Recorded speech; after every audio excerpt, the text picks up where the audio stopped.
Richard, thanks for coming today. Welcome. For everybody that doesn't know who you are you and what do you do? My name's Richard Kane, ex-co-founder and ex-MD of Stallard Kane Associates, Pt1 UK, SK Compliance, SK Training, Legal Funding Agreement, failed business owner of SK Recruitment, ex-chairman of Gainsborough Trinity Football Club, ex-chairman, founder of Gainsborough Trinity Foundation, currently full-time beekeeper, and a servant to, I'm not sure, I think I'm at 8 grandsods. They're not grandkids, they're grandsods. Yeah. So I haven't done a lot, seen them in my 40s, really. Is that it? That's as much as I can offer, I'm afraid. Yeah, so that's as much as I can offer, really. But what an intro that was! Yeah, I've done a bit. Been around the block. Me and my wife's been around the block doing different things. So, yeah, wow. Yeah, all in Gainsborough. All in Gainsborough. Wow. Proud to say my roots have always stopped in Gainsborough. That's good. That's great. You don't know what to say now, do you? No, I'm still. I'm a bit being stuck for I'm gobsmacked. That was like, wow, that's a lot. Yeah, it's a lot of businesses to do that and then to go. Well, talk about it later to nothing. But anyway, Richard, how was your childhood and what was your experience in school and college? Now this is an interesting topic, and I'm sure if there's a few people listening that know me, will sort of get where I'm coming from that. I was born in Gainsborough on North Warren Road, 1967. Good vintage. Went to Morton School, the original Morton School. Didn't particularly like it, to be honest, but went to Morton School. I was really hoping to go to what was called grammar school in them days. I don't know why, but I wanted to go to grammar. Anyway, the letter come through and it said, and I've still got it actually at home, it said, you are going to a secondary comprehensive school. So I had a choice, Cassie's or Middies. Cassie's obviously the better choice, so I went with Cassie's. All the Middies kids will be like that. So I went to Castle School. Academically, I really struggled. I really did. At Cassie's, they used to have different categories or classes, like 1 being the best, down to 5, which was sort of like getting to the lowest. And then, I don't know if they'd be able to do this now, but they'd have something called remedial class. I don't know if you'd be able to even call it remedial now. Yeah. But for the core subjects, being maths, English, science, I was in remedial, which was with a guy called Mr. Dodd. So basically I went through school. So my schooling background was remedial. And what we used to do, because they couldn't really teach us a lot of things, because, well, one, I wasn't really interested. We used to play with stickle bricks. We used to dig the garden. Can you remember that? Yeah, them little spiky. Stickle bricks. And dig the garden. I don't know what that is. It's like little things that you just make figures with, and they just used to chuck them on your desk and leave you to do that. Dig the garden, and do a bit of colouring in with crayons, and that was pretty much it. And it got to a stage, because we used to call it class 1. I think now they're just classes just continue, don't they? By the time I got to year 3, which would be whatever year it is in common knowledge. Me and a couple of my mates, we used to go to reception, where you used to have to sort of say it was here, and then we'd get on the bikes and go up to the swimming baths and maybe have a couple of cigarettes or something like that. And seriously. There used to be a BMX track behind there, didn't there? Yeah, we used to go up there, and hated sport, didn't do any of that. They used to have football, where they'd have 2 of the best kids who was good at football. And then at the end, they'd say, I'll have him. And at the end, they used to me, with respect, big kid, and they used to say, right, I'll have him. Oh, Kane, just go Happy Wanderer. So, okay, that's an opportunity.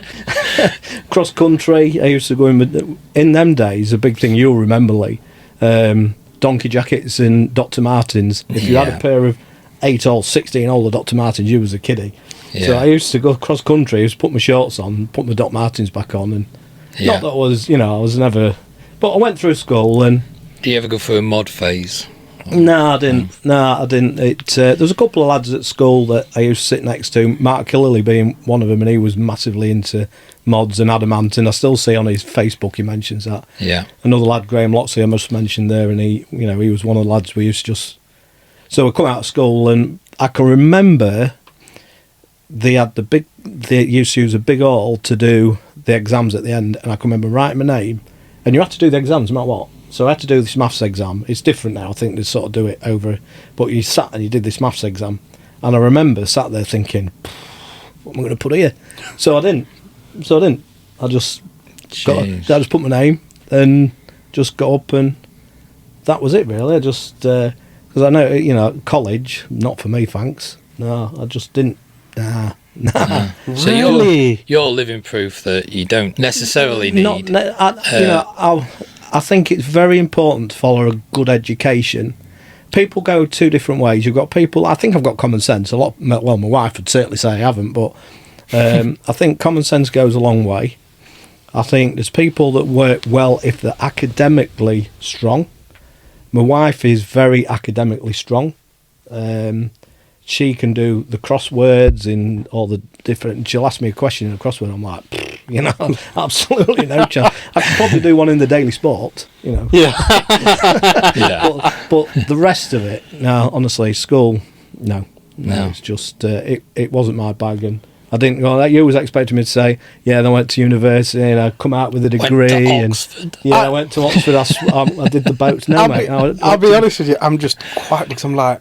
I just went through school, hated it, absolutely hated it. But it is, school is what it's there for, and people thrive in a school environment.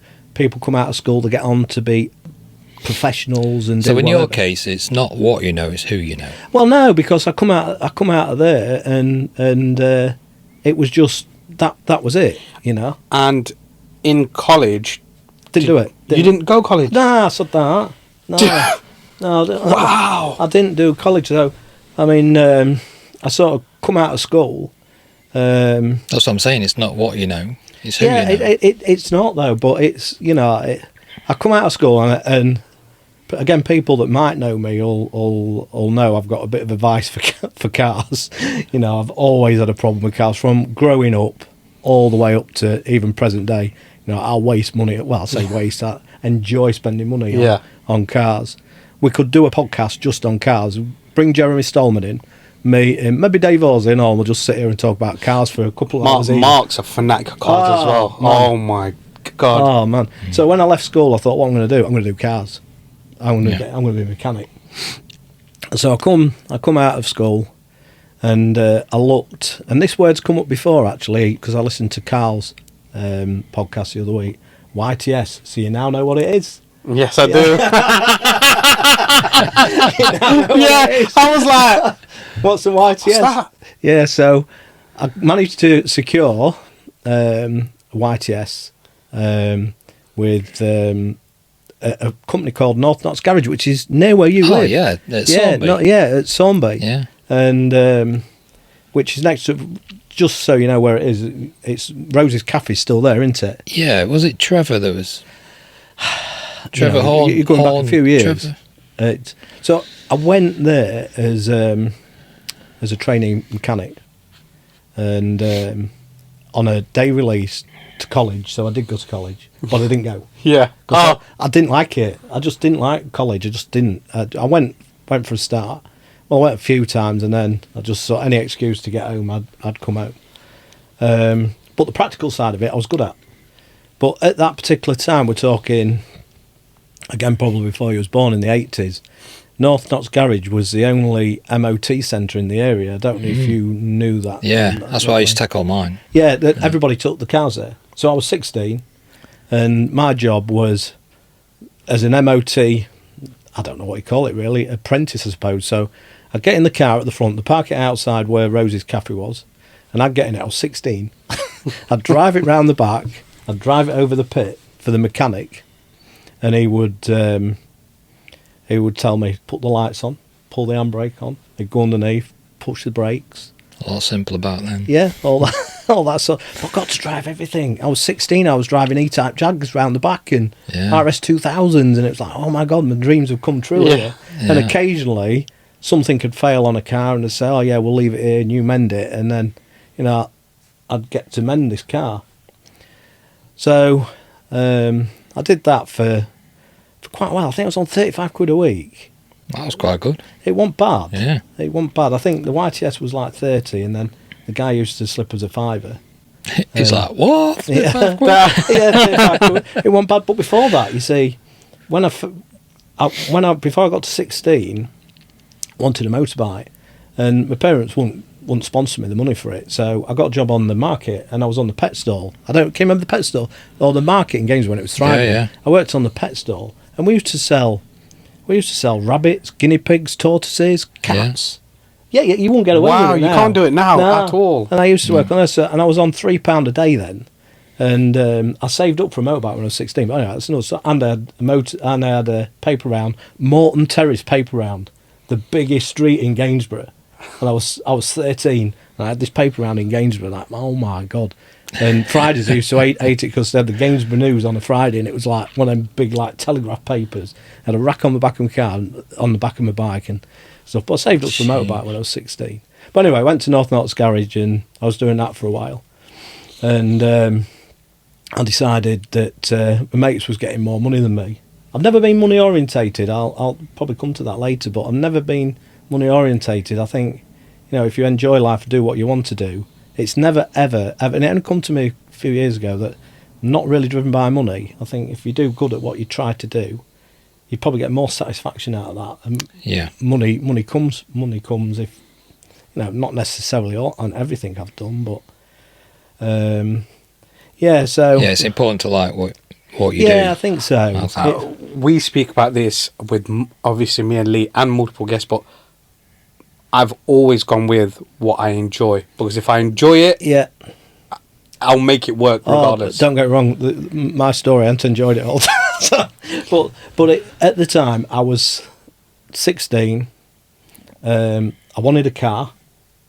I got my motorbike. I was riding my moped, an ER50. Graham Locks will remember that because we both had one of them. And he used to drive from Morton. I had an RD. Did you? Yeah. What? 125? 50. Did you? Sorry about that. I was about one. I used to be able to pop some right wheelies on mine. It's like a trials bike. And so mates were earning more money than me. I thought, I need to have a look, see what I'm going to do here, because, you know, it got to winter and you're working on cars and it's not pleasant. And back in the day, just thinking of working at North Knots Garage, and you'd be working on a Mini or something, and the brakes had seized or whatever, so you'd take the covers off the brakes, and then you get an airline and you blow this asbestos out.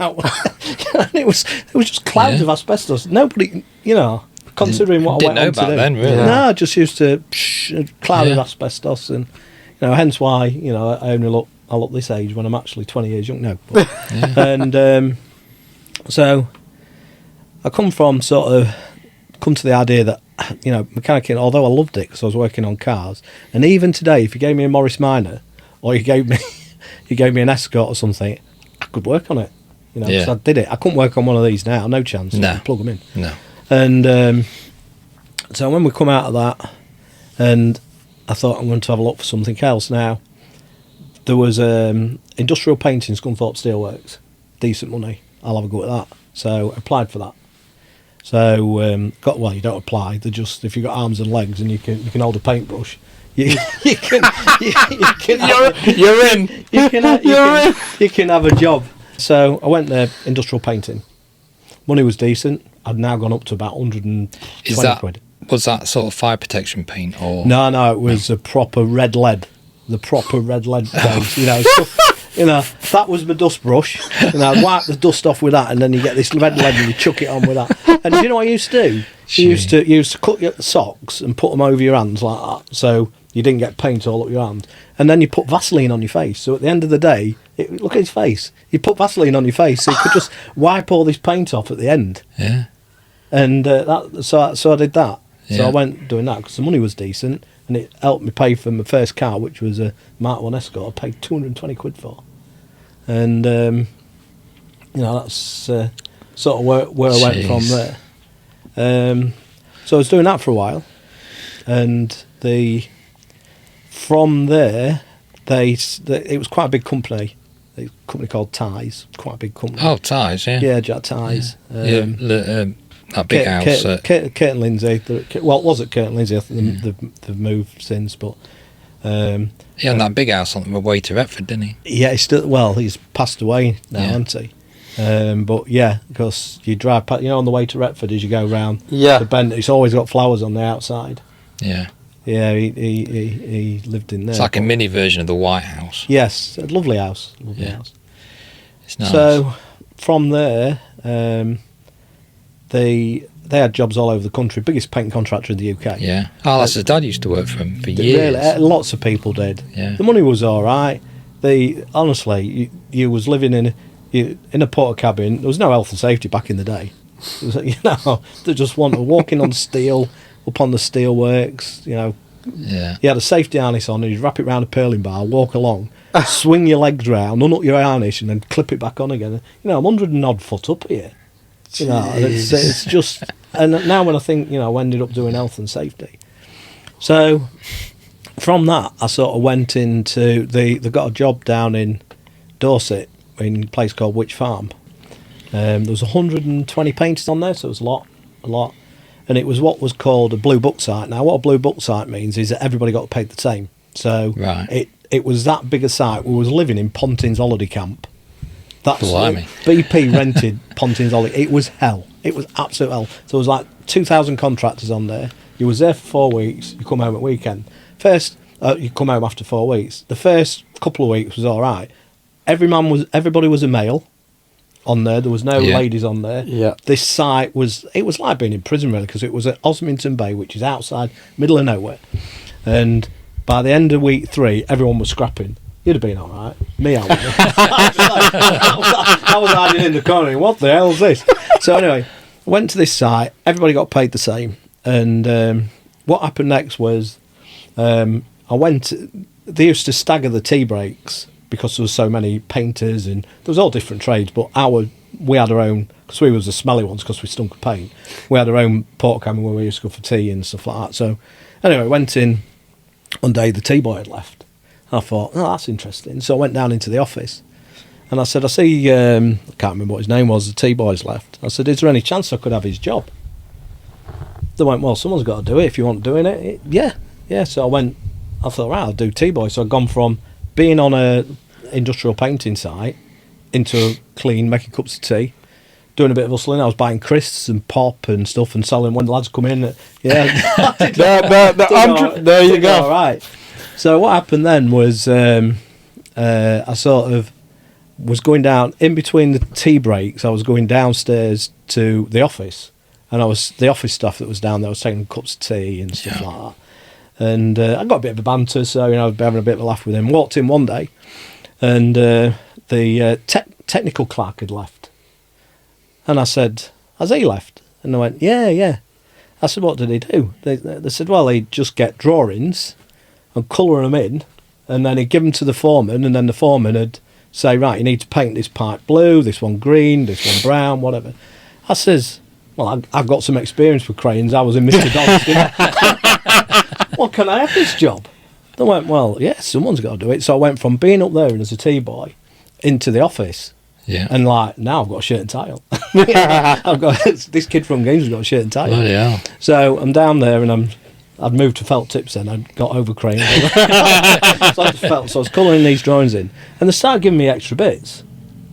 And started, will you order this? Will you do this? Will you do that? And a bit of it was quality assurance. And I said, will you do some quality assurance work? Yeah, I'll have a go. And for some reason, I was quite good at it. It was back in the days, it was called BS 5750. But for some reason, it clicked, and I was just quite good at this BS 5750 stuff. So I started doing that. That job come to an end, and they said, look, we need someone to do quality assurance at our office. Do you fancy doing it? I went, yeah, it's near home. Money was all right. It was clean. I'd been... near home? Yeah, it was Kurt Lindsay, so it's just down the road. So I went back doing quality assurance, quite enjoying it. Back in the day, everything was handwritten. There was no PCs or computers or anything. And... this particular day, the door opened and the MD come in and he said, Richard, we need someone to do health and safety. I went, oh yeah? He said, I want you to do it. I went, no, I'm all right, thanks. So this is where the whole health and safety Yeah, thing this is came how I'm going from. to health and safety. So the MD, he literally come in and says, I want you to do health and safety. I went, no, I'm all right, thanks. I'm happy colouring my drawings in, doing quality assurance stuff. He went, oh, right. Have a think about it. I said, nah, so I'm all right. I'm okay. Because in my mind, I'm thinking, I'm going to have to do a load of exams here if I'm going to do Yeah. So anyway, Well, you would think, wouldn't you? Yeah. So then the door opened and we'll call him Mr. Ty come in. And he said, hey, how can I put it? Hey, see you next Tuesday. You're doing health and safety. Do you know what I said? Because he said, no, you're doing health. Do you know what I said? Oh, am I? It was one of them sort of guys who just didn't say no to. Yeah. And I thought, bloody hell, you know. So anyway, bearing in mind what I've already said, you know, academically not that strong. So I've got to say I struggled to do my exams. I really, really did struggle. I did. Yeah. It took me 3 attempts to get through me NEBOSH health and safety stuff. It was hard. It was hard for me. Someone that... And that was then. Yeah, this is someone that gone through school, you know... I struggled to use a computer, not a computer, but a calculator. You know, it was... I struggled all the time. So I managed to get through that and I managed to pass my exams. And Good. ended up doing health and safety. At the time, again, I suppose... I was running jobs for them. I was doing quality assurance. I was doing health and safety. I was doing security. I was doing environment. I was doing everything. You know, but I was only in my 20s, and I enjoyed it. It was good. Yeah. It was. And how did you start Stallard Kane? Right. Okay. So I was again. I was in my 20s, and this particular day, everything started to go insurance-wise because claims was coming in. And what insurance companies decided to do was send people that was health and safety people out to do checks on companies to see if there was worth insuring. So they come to, as I was working then at Ties, and this guy walked in and went through all the stuff. Yeah, that's all good. You know, I've got all the right systems in and safe systems of work and everything else. I just when all the stuff I had to do in them days, you handwrite it as well, and then I'd take it down to the typing pool because you couldn't. There was no PCs in them days, so you just handwrite it and take it down. Yeah. But anyway, he said to me, as the door's closing, he went, "Got some good stuff. If ever you want to do, you know, insurance surveys," he said, "you seem to know what you're on with." He said, "Give us a shout. We can come out and do insurance surveys."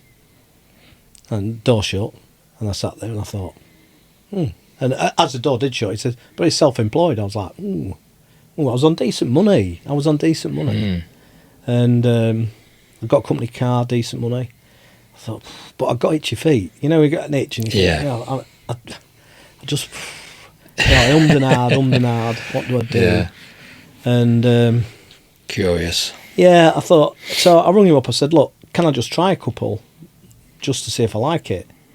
So I went to a couple of companies and did what he did to me, which just check their health and safety. And I was flabbergasted. I'd go in big companies and say, "Right, can I see health and safety policy?" Got the boring stuff. You know, can I see this? Can I see that? And they're all saying no. And I'm like, "What do you mean no?" You know, I've been doing it for like 8-9 years now. Fast forward 25 years, I walk into a company now, I'm just like, yeah, it's normal. They ain't got a lot of stuff. Yeah.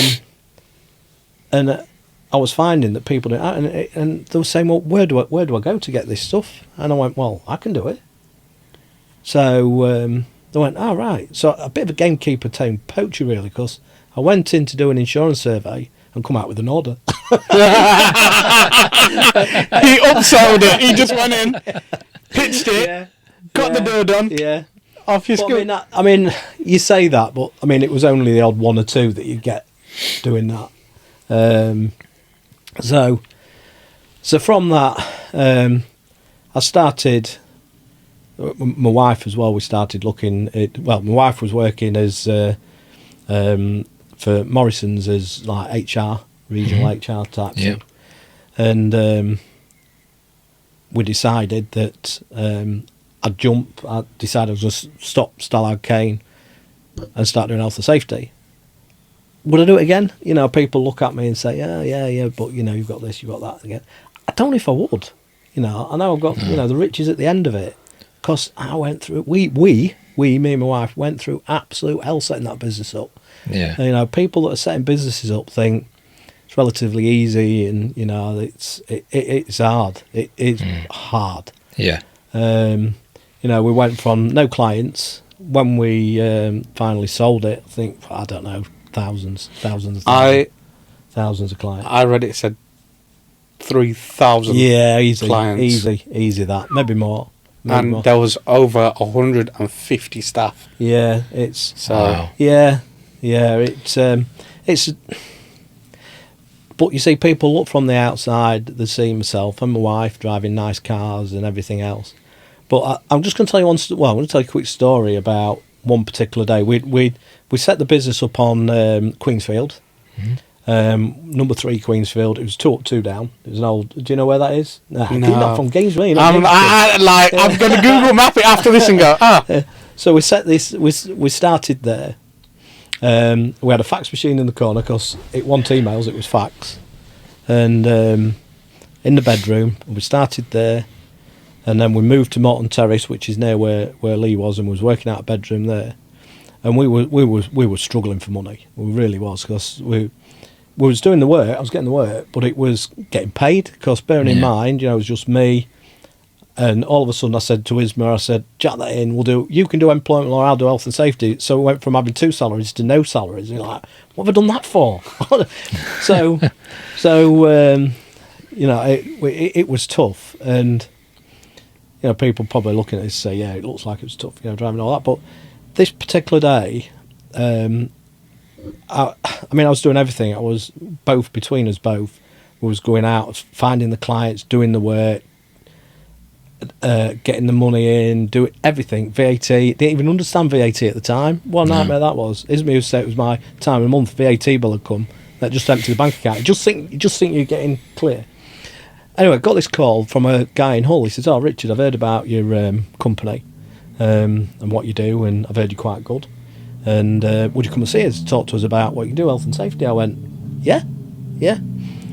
Bearing in mind, in them days, I had a Rover 600. And I said to him, I said, "This guy's come to see us about doing some work in Hull." We had already had clients in Hull. I said, "I've got a bit of a problem." She went, "Well," Isma said, what? I said, "Well, I can put fuel in the car," because I was surfing cards. I was surfing cards to keep us going. Yeah. And I said, "But the problem is," I said, "I'm either going to have to go all the way around the M62 because I've got no money to go over the Humber Bridge." So the Humber Bridge, in them days, you had to pay in cash.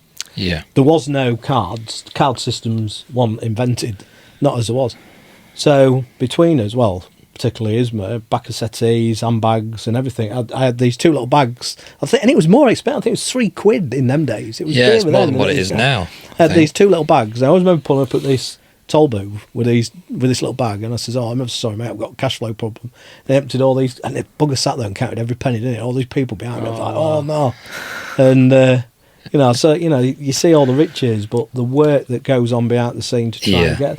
And we used to go out once a week, Thursday night. We'd go to Wetherspoons and have a drink. Where we used to save enough money. Again, it was only cash because you couldn't, and we'd have 2 drinks. We went to Wetherspoons one night and they put beer up by 10p.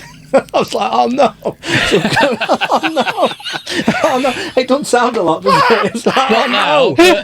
Oh no!" How much? I'm sorry. Oh no! How much was? I can remember it going up by 10, and I went to the bar. I think Isma drunk Bacardi and Coke then, and I had a pint. And I come back because we had this money. That's like it going up £2 now, isn't it? Yeah. How much is a drink back then, though? I can't remember. 2 and 6. I can't remember, but it'd gone up, and we had 1 drink. I was like, "Oh no!" What, you know, all week. And years later, because bear in mind, I did Stallard Kane 20 odd years, and years later, well, about 10 years into doing it, the first 5-6 years was rock hard. You know, we had nothing. Every time we set a new member of staff on, that was us wiped out again. It took till year 5 or 6 before all of a sudden we started getting a return. You know, up until that point, because we worked our business model different. So we'd come and do your health and safety, employment law, whichever. And rather than charging you, for argument's sake, £1,200, we'd say pay us £100 a month. Yeah. And it'd be an ongoing business. So they'd just continually pay us. So like a subscription base. Like a subscription. You know, like a subscription. So, but like a consultant, you'd employ a new consultant and he would go and do this job for you that was £1,200. But month one, you'd only get £100, but he's done £1,200. So you'd have to wait another year before you got the money in for that day's work. Yeah. So it was tough.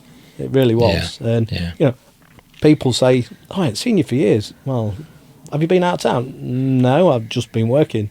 What, every day? Yeah, yeah, yeah, every day. Yeah, 7 days a week. Yeah, never have a day off. Not really. Not for the last 6 years. What, not being on holiday? No, not really. No, so just put. I suppose I'm one of them guys. If put your energy in, and his was the same. You need a good, strong wife when you're doing these things. I'll tell you. You put your energy into stuff and you just go for it. And we just went for it. And you know, the biggest problem, or my downfall, or our downfall, would be not being able to say no. And all of a sudden you're hooked onto this city. You've got 6 people's mortgages you've got to pay, you know, out of what you're doing. Yeah. And I remember this guy rung me up. Richard, I've heard about your business. Before you, this guy in Wigan had recommended you, and I was like, oh, okay, that's not too far, 2 hours away. I'm down in Cornwall. That's not a problem, is it? I went, no, that's fine. You know, so I drove, and I couldn't afford a hotel, and I drove all the way. And in my mind, I'm thinking, I've got to sell him it and do the work on the same day, because I can't go all the way down there, all the way back, to come all the way down again to do the work. So I went all the way down, and you know, I've got a bit of flannel, so you know, I managed to convince him to let me do the initial audit and do what I needed to do. But £600, you know, all that way and back. And I set off at like 4 a.m, got back at, I think it was 2 next morning. But you know, you have to. People don't see the sacrifices. No, I mean, it's not. I've made a few myself for my business. Yeah, it's business is so hard. Yeah. I agree with you. I got the keys for this place on the day of the first lockdown. Yeah. Oh yeah. That's the sort of, you know, that's just luck comes that way, doesn't it? Sometimes, but you know, sometimes things happen for a reason. Yeah. And and letting go is the other big problem with Stallard Kane. You know, because it was my baby. You know, and seeing stuff like coming off the printer, and it's not how I would do it, but you've got other people now that are employed to do it, and you look at it, and I've found myself walking around the office going, "Who's done this? That's not, that's not right. It's the wrong font." And ultimately, because we always set ourselves up to be a bigger company than what we was. When we first started, I went to see this guy. And I said, "This is what we do." Da, da, da, da. And he went, "Oh, that's all well and good, but you know, I want somebody that's a sole trader." I was a sole trader. Didn't tell him. Walked away without the job because he wanted someone that was small. Yeah. Jeez. You know. What made Stallard Kane a success?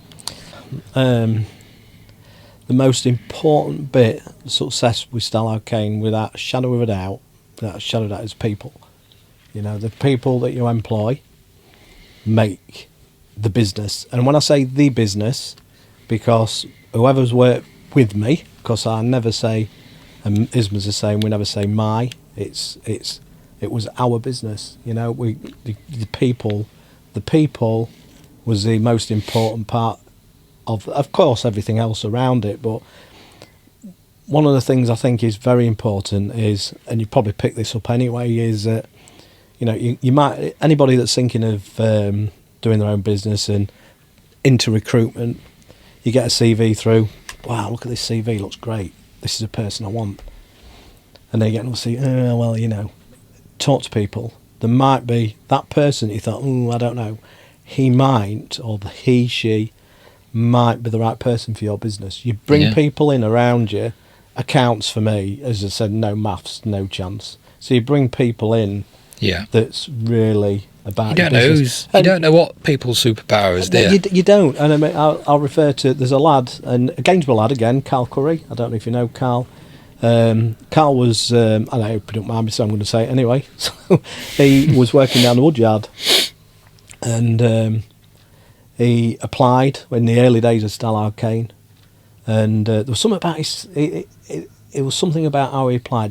He'd drawn lines, and he'd wrote the application in nice, but he got no experience. Yeah. So me and Isma brought him in, sat him down. We was at Morton Terrace at the time. Sat him down and said, "Look, you know, we will be employing you, but we just can't bring you in at the minute because we need somebody with a bit more experience." And he walked out thinking, you know, I'm never going to get that job. He's never going to ring me. He's just said that. 2 weeks later, I rang him and says, "Right, Carl, this is how it is. I know you're at the woodyard. There's a position that's come. Can't afford to pay you the same as what was at the woodyard, believe it or not, because we're still struggling. Yeah. But if you're prepared to take a punt, come and work for us. Let's see how we go." And so he did, and he developed with the company, and he's grown with the company. He become general manager. And another thing I'll always say is, when you've got the opportunity to get to a set amount of people, get yourself a general manager that can not only take some of the burden off, but when you have one of them bad days and something's gone wrong, and it might be your fault, you go past their office and you go, "Told you shouldn't have done that." You know, might have been my idea, but it just makes you feel better. Yeah. So, but people is the key. People is the key. Forget about, you know, anything else, and never ever refer to a business as my.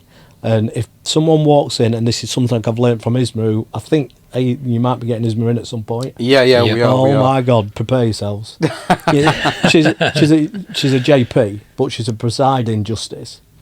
But you know, she's nasty. She doesn't discriminate. Everyone goes to prison.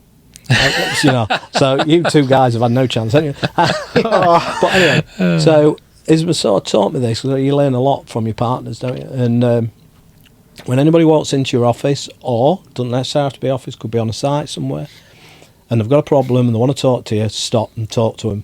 Yeah. Always stop. Give that person the time. If you can help that person, you can help that individual, you can help that family, help them. Yeah. You know, somebody's coming in. It could be anything. It might not be work related. Could be to do with something at home's happened or whatever. And I've had it all over the years. I've had a lot of employees, and everybody, up until it got so big, because Carl and Nathan and one or two always started to do the interviews as it got bigger. But anybody that I come across and they come in, "Oh, this is Richard, you know, one of the MD of the company," I'd say, "Look, you know, I'm an MD in title. I'm the same as you. If you want to come and see me, you come and see me. If something's not right and you're not happy, come and see me. Forget the title. It's not about titles. Someone's got to have that title MD." Yeah. And I think with that as well, when you get into business and you're doing business, you've got to remember that it stops with you. Never shy away from it. You know, if you've got to make a decision, you've got to make it. It might be the wrong decision. Yeah. If something's gone wrong and you've got to correct it. Yeah. If you've promised a client, it doesn't matter what the client is, to deliver something on a certain time, you deliver it. Don't make excuses up. Deliver it on that time. Honestly, it's so important. Even if you're delivering something to the client and it's cost you money, you know, do it. I went for this. It's a hire association. I tendered for it 3 times, and in the end he said, "Yeah, you can have it. You can have it." And this job, it was £13,000, a lot of money, 13 grand to do this job. I was like, yeah, got in the car, got home. I had to build this website and I had to support all their members and stuff. And so the first thing was, right, I need to build this website. I'm going to ring a website. I said, and I ain't done anything else apart from build it. I've got 13 grand, yeah, I'll be able to do it. So I ring this company, I said, right, I need a quote to do a website. It's going to be about 18 grand. Oh, right, okay. So, Yeah. So, I mean, but I've committed.